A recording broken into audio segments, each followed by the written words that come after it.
Hi everyone, and welcome to our film about how to perform a great literature review for your research project, or how to find the gap. One of the great things about doing research is that you are not alone doing it. Others have gone before you, asking more or less the same questions, and if all went well, they have published their results for you to enjoy and use. And this is low-hanging fruit, right? Reviewing what others have done before you is the smart thing to do. It not only gives you a better understanding of the topic you are researching, but it also prevents you from wasting time redoing it all over again. So hitting the books is your first order of business. So you are looking for the main theories in your field, the main authors, the current trends, and the most relevant information already uncovered by others. You need to know all of this for a better understanding of your topic, certainly, but you also need to know what you don't know. So you need to identify the gap in our collective knowledge. But what exactly is a literature review? What are we aiming for when we start reading what others have written before us? And how can we do it in a structured way without feeling overwhelmed by all of that literature? Broadly put, a literature review is a summary of prior research. But it is more than that. It is your own critical examination of that previous research. A literature review should also explicitly identify and discuss gaps in knowledge, what it is that we don't know. A literature review has three main steps. In the first step, you set up your keywords and your search strings. In the second step, you conduct the review, and if needed, you readjust your search strings. And in the last step, you actually write your literature review. Let's take a closer look at how this is done. Once you have defined your topic of research, you will make a list of interesting sources or databases. You will decide the scope and the boundaries of what you can and cannot investigate. Next, you can determine keywords for your search and think about possible synonyms, and also about the language or languages you want to search in.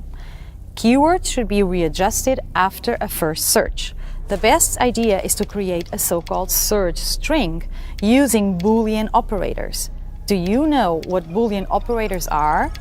They are simple words like and, or, not, or and not together.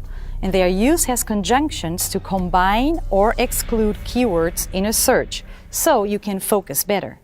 They are named after George Boole, an English mathematician.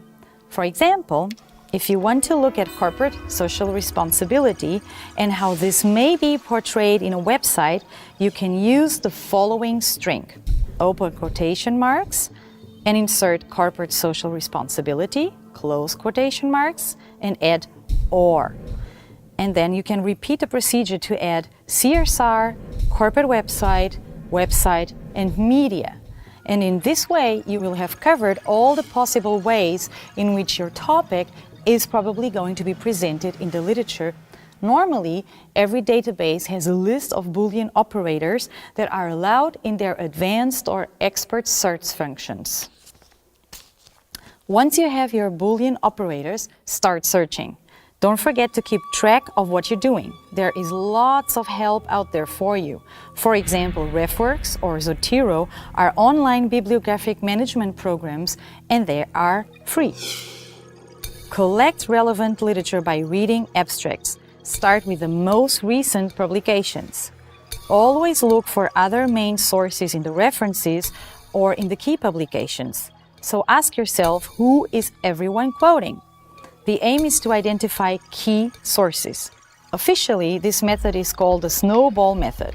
You start small with a few keywords, and they introduce you to other keywords and theories, leading you to even more key authors and publications, which in turn.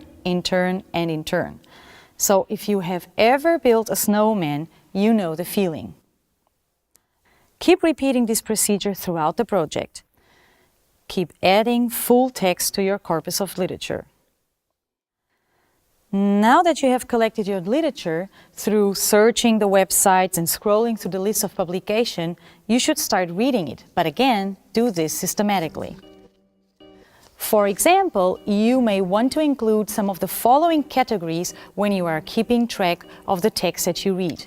The year and the author, for example, but also the topic and the rationale of a given study, and of course the research questions and the methodology of the study, and at the end the main results, their relation to your study and to your design, and also your own critique of the study you have just read.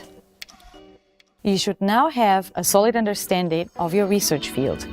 The most important theories, the main authors, the current trend, and the most relevant information uncovered by others. You will use the information in the table as the main source to actually write your literature review. Consult the film about writing a research report for more information on this topic. The last step is thus the writing. In this film, we discuss how best to conduct a literature review. Key is to plan everything and keep track systematically until you have found the gap in our collective knowledge.